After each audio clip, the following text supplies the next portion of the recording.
오늘은 우리가 5일간 이어진 특별기도회의 마지막 날입니다.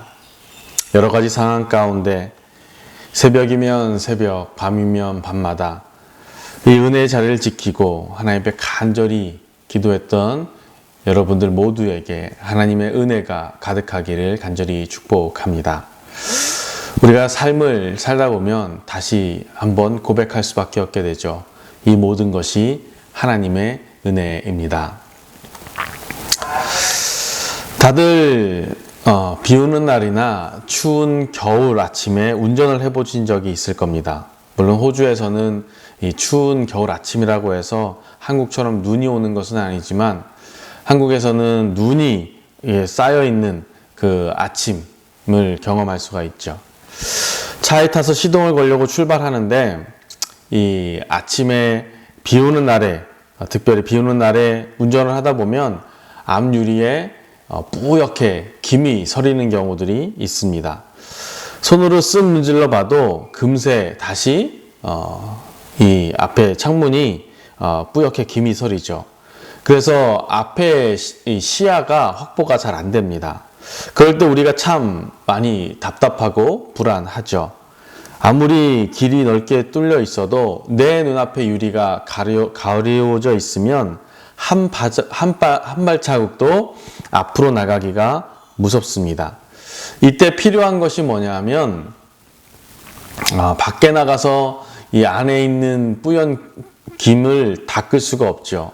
그때는 차에서 에어컨이나 히터를 켜고 유리창의 김을 없애야겠죠.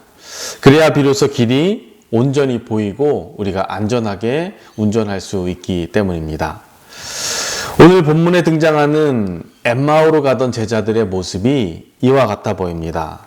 예루살렘에서 엠마오로 내려가는 길 약 11km 정도 됩니다. 지금 이들이 걷고 있는 엠마오로 향하는 길 자체에는 사실 아무런 문제가 없습니다. 그런데 이 제자들의 마음속에 마음속 유리창 안은 짙은 김이 서린 것처럼 뿌옇게 가리워져 있습니다. 그래서인지 바로 옆에서 함께 동행하시는 주님조차 보지 못하고 있죠. 이 제자들이 오늘 주님과 같이 걸으면서도 주님이 없는 사람처럼 한숨을 쉬면서 터덜터덜 걷고 있습니다. 그 엠마오로 가는 길 동안에 이 제자들의 어깨는 축 늘어졌고 발걸음은 무겁습니다. 해는 뉘엿뉘엿 지고 있고 그들의 마음에도 어둠이 깔리고 있죠.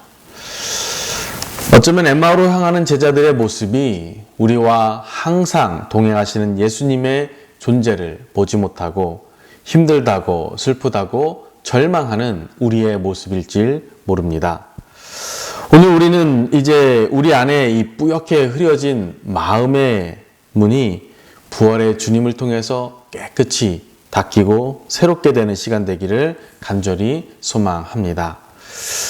그래서 흐릿했던 우리네 인생의 길에서 선명하게, 우리 인생의 길이 선명하게 보이는 은혜가 있고 엠마오로 향하는 길에서 일어난 최대의 사건을 목격한 이 제자들처럼 우리의 삶에도 부활의 주님을 보고 예수님과 동행하는 이 사실에 감격하며 우리가 하나님 앞에 감사와 찬양으로 삶을 고백할 수 있는 영적인 눈이 열리기를 간절히 소망합니다.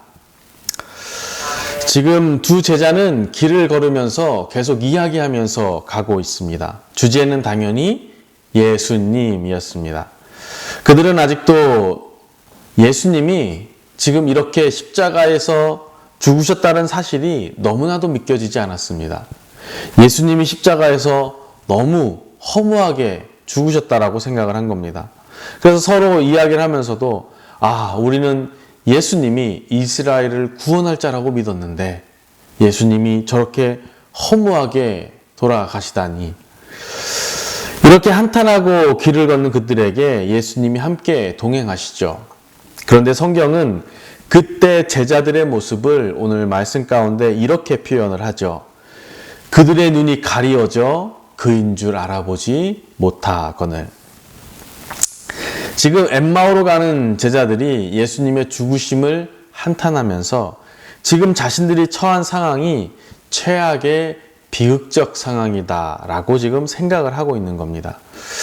우리가 잠시 이 세상의 눈으로 이 제자들의 모습을 바라보면 이 제자들의 모습도 우리가 어느 정도 이해할 수 있습니다.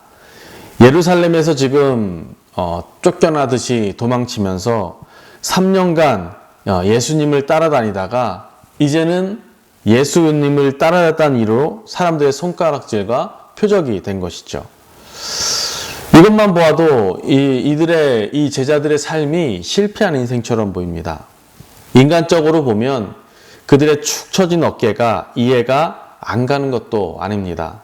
사람이 언제가 가장 절망적인지 아십니까? 사람이 무너지는 순간들이 있습니다. 그때는 희망과 기대가 무너졌습니다. 그래서 내가 다음이 없다라고 생각될 때 많은 사람들이 절망하고 크게 무너지게 됩니다. 우리 호주로 특별히 이민 오신 분들, 호주에 와서 삶을 살아가면서 이곳에서 생활하면서 여러 가지 어려움들을 겪고 삶에도 버티는 이유가 뭡니까? 그것을 보면 그래도 우리가 열심히 살면 이 호주에서 내일이 좀 더 나은 삶이 되겠죠. 또는 적어도 우리 아이들은 잘 살겠죠. 라고 하는 희망이 있기 때문에 묵묵히 버텨가면서 삶을 살아갑니다. 사람은 그렇습니다. 사람은요, 희망만 있으면 웬만한 고난이 올 때, 이까짓 거 그냥 이겨내면 되지 하고 털어버립니다. 그런데 그 희망이 사라지면 정말 그것만큼 절망적인 것이 없습니다. 예전에 처음에 호주 왔을 때 새벽에 일하고 오전에 수업 듣고 저녁에 또 일하고 주일날 사역하고 정말 쉬는 날이 없었습니다. 그렇지만 그 상황이 힘들다고 느껴본 적이 없었습니다. 왜냐하면 또 다른 내일에 대한 희망이 가득했기 때문이죠. 지금 제자들이 잃어버린 것이 이와 같은 거죠. 인생의 희망이었습니다. 그 희망의 끈이 툭 끊어져 버린 거예요. 자신들이 모든 것을 걸었던 예수님이 자기신들의 눈앞에서 죽는 것을 보고 경험하니까 이것이 무엇이지? 라고 그들이 슬픈 빛을 띠며 돌아갈 수밖에 없는 거죠. 그런데 우리가 여기서 그냥 인간적인 눈이 아니라 조금 더 다르게, 조금 더 자세히, 냉정하게 한 가지를 짚고 넘어가야 합니다. 지금 이 엠마오로 향하는 제자들은 예수님과 3년간을 같이 동거동락하면서 밥상을 마주하고 잠을 같이 자며 그의 말씀을 들었던 겁니다. 그리고 예수님이 그들에게 분명히 말씀하셨어요. 내가 고난을 받고 죽을 것이나 사흘 만에 다시 살아나리라. 이걸 몇 번을 말씀하셨습니다. 그렇기 때문에 오늘 이토록 슬퍼하며 절망하고 있다는 이 제자들의 모습은 역설적이게도 그들이 예수님 곁에 있었지만 예수님의 말씀을 전혀 듣지 못했다라는 것입니다. 자신이 듣고 싶은 말, 왕이 되겠다, 높은 자리를 주겠다라고 하는 말만 골라 들었지 정작 주님이 주신 생명의 약속, 부활의 약속을 귀담아 듣지 않고 흘려버렸다는 증거가 바로 지금 이들이 슬픈 기색을 띠면서 돌아가는 것을 이야기하는 겁니다. 근데 이 모습을 보고 있자면 이것이 우리의 모습 같을 때가 너무나도 많습니다. 우리가 하나님 앞에 모든 축복을 주십시오 라고 얘기하면서 예수님이 우리에게 너 나를 따르려면 네 십자가를 지고 걸어야 돼 라고 이야기할 때 그 말에는 우리가 못 들은 척 하는 경우들을 종종 보게 됩니다. 많이 보게 되죠. 그래서 예수님이 오늘 엠마오 제자들에게 이렇게 말씀하세요. 이르시고 미련하고 선지자들이 말한 모든 것을 마음에 더디 믿는 자들이요. 마음에 더디 믿는 자들이요. 여기서 우리는 하나님의 백성, 하나님을 따르는 우리 그리스도인들에게 발생하는 진짜 삶의 비극이 무엇인지 발견하게 됩니다.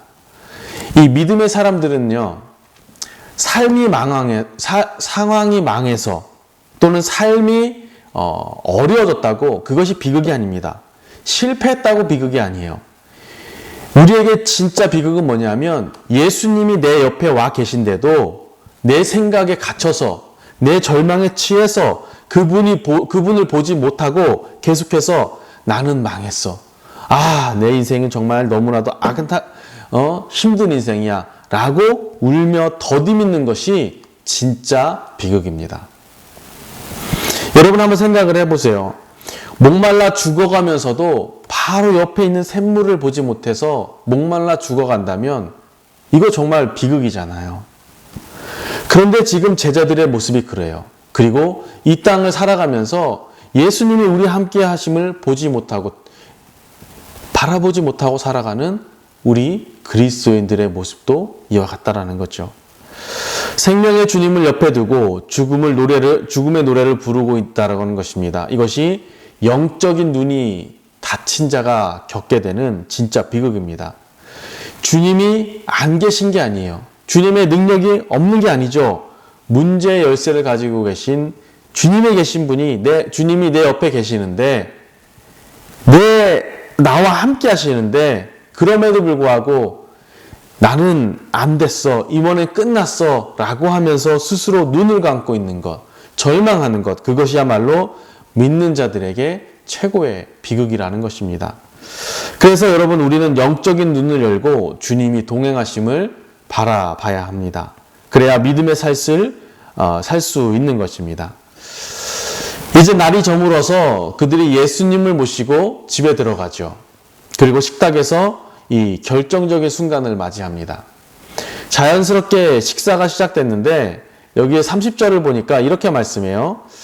그들과 함께 음식을 잡수실 때에 떡을 가지사 축사하시고 떡을 떼어 그들에게 주시니, 여러분 원래 이 유대 문화에서 떡을 뗀다라고 하는 것은 집주인이 떼어야 합니다. 그런데 예수님은 지금 이 제자들의 손님으로 오신 거잖아요.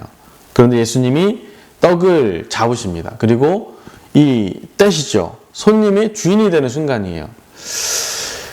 예수님이 떡을 딱 떼어주시는 순간에 그 모습을 딱 보면서 제자들이 머릿속에 마지막 만찬 때 예수님의 모습이 떠올랐을 거예요. 그리고 그 익숙한 예수님의 사랑의 손길이 그들의 눈앞에 펼쳐지는 순간에 그들을 닫고 있던, 그들의 눈을 덮고 있던 절망의 비늘이, 그 슬픔의 비늘이 벗겨진 거죠.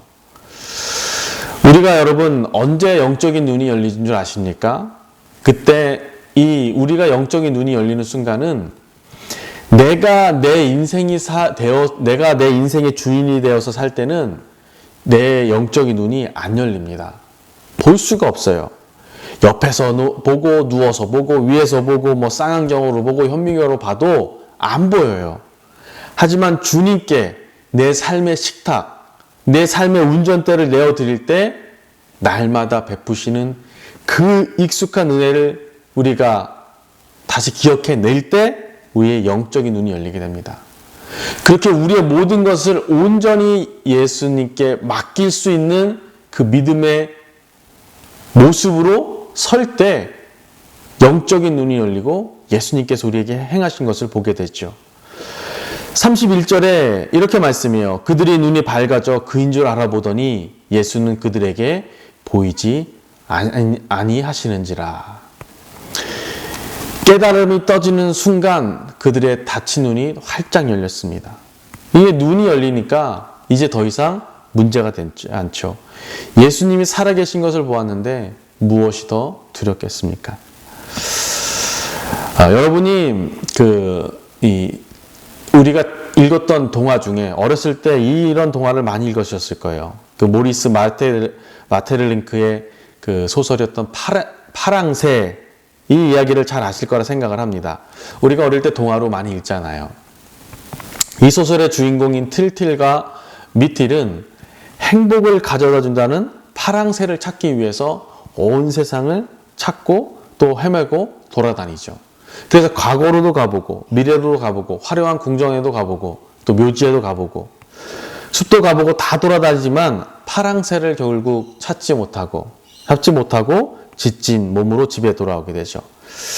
실망한 채 집으로 돌아온 틸틸과 미틸이 이 모든 것이 이제 꿈이었음을 깨닫게 되죠. 그런데 다음날 아침에 눈을 비비고 일어나 보니까 집에 키우던 비둘기가 아침 햇살을 탁 받으면서 파랗게 빛나고 있게 됐죠. 그토록 찾아 헤매던 파랑새가 저 멀리 어느 곳에 있는 것이 아니라 자기의 방에 있었다라는 겁니다. 그러니까 그들이 찾던 것은 멀리 있는 것이 아니라 처음부터 곁에 있던 거죠. 단지 그것을 볼 눈이 없었을 뿐입니다. 오늘 본문 속에 등장하는 두 제자, 그리고 이 땅 가운데 예수님을 보지 못하고 절망 가운데 신음하는 그리스도인들. 우리를 구원할 메시아는 죽었다. 하나님이 어디 계십니까? 라고 한탄하며 잃어버린 소망을 찾아서 먼 길을 걷고 있는 것입니다.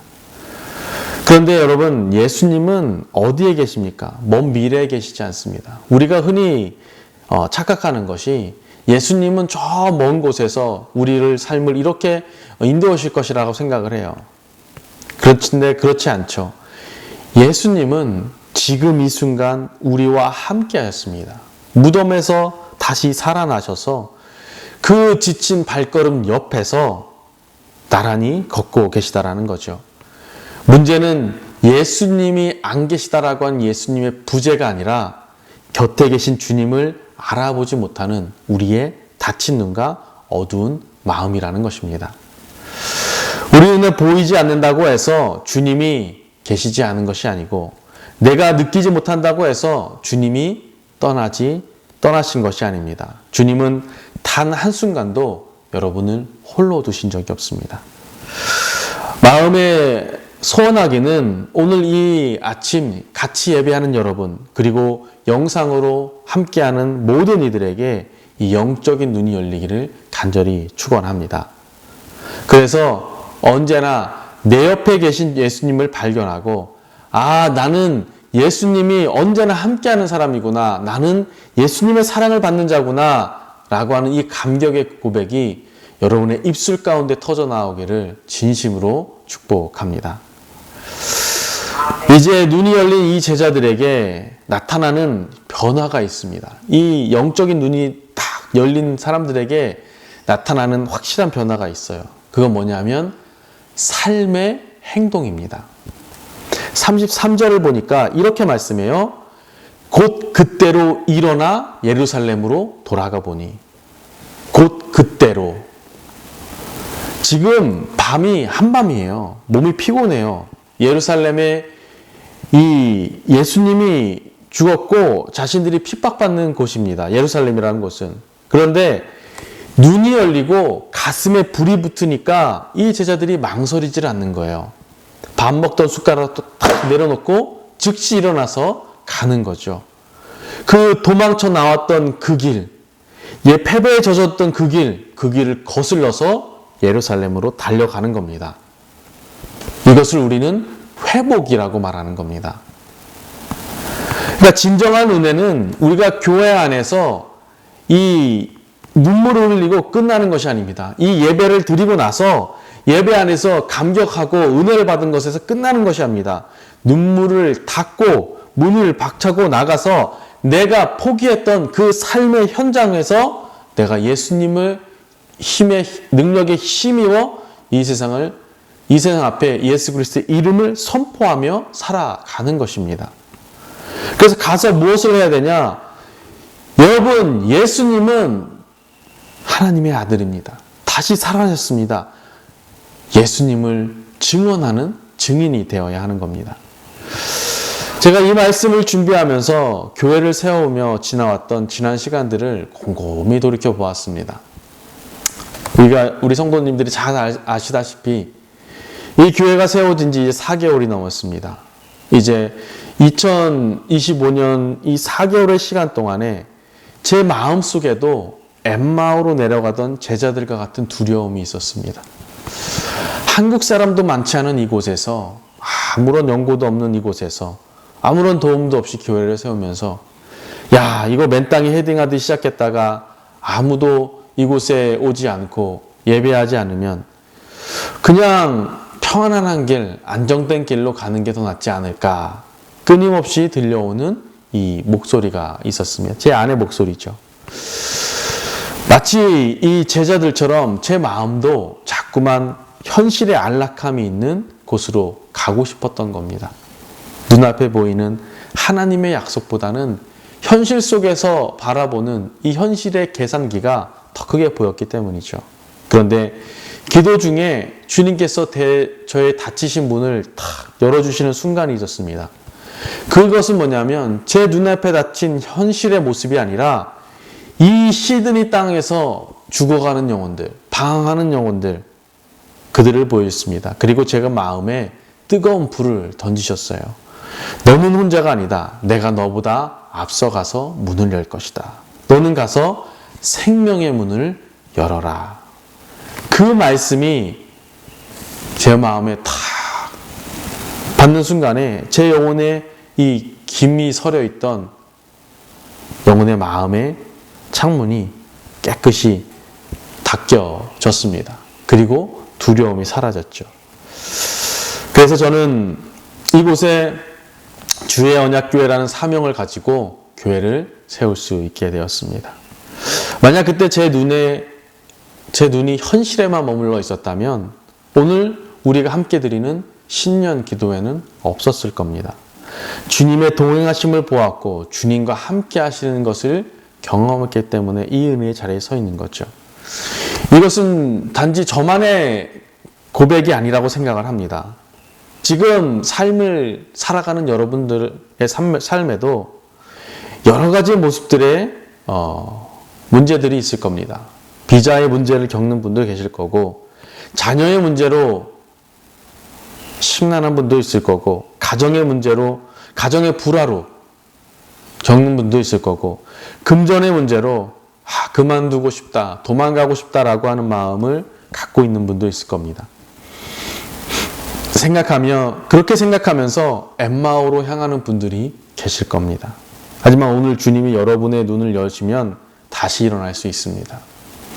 도망치고 싶은 그곳이 바로 하나님의 일하시는 기적의 현장으로 바뀔 줄 믿습니다. 우리는 첫날부터 지금까지 수많은 문을 놓고 기도를 했습니다.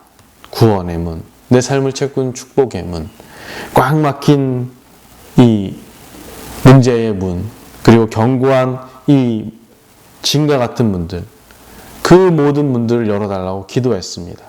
하지만 오늘 주님은 우리에게 주님을 볼 수 있는 열린 눈을 열린 눈을 갖기를 원하십니다. 그리고 주님을 향해서 뛰는 뜨거운 가슴을 소유하기를 원하십니다. 내 눈이 열려 나와 함께 하시는 전능하신 하나님 아버지를 볼 수 있다면, 내 가슴이 뛰어서 주님의 사랑으로 뜨겁게 타오를 수 있다면 2026년 우리 앞에 놓인 그 어떠한 문제가 되지 않고 우리는 그 문을 능히 열고 나갈 수 있습니다. 이제 예배당의 문을 열고 세상으로 나아가는 길에 슬픔이 가득하고 현실이 팍팍하고 힘들지라도 두려워하지 마십시오. 눈이 열린 여러분이 가는 그곳이 주님이 동행하시는 기적의 현장이 될 것입니다. 그래서 우리 교회 2026년의 표어처럼 먼저 은혜의 문을 통과한 저와 여러분이 이제는 세상을 향해서 생명의 문을 활짝 열고 많은 사람들의 축복의 통로가 되는 귀한 은혜가 있기를 주님의 이름으로 간절히 축복합니다. 기도하겠습니다.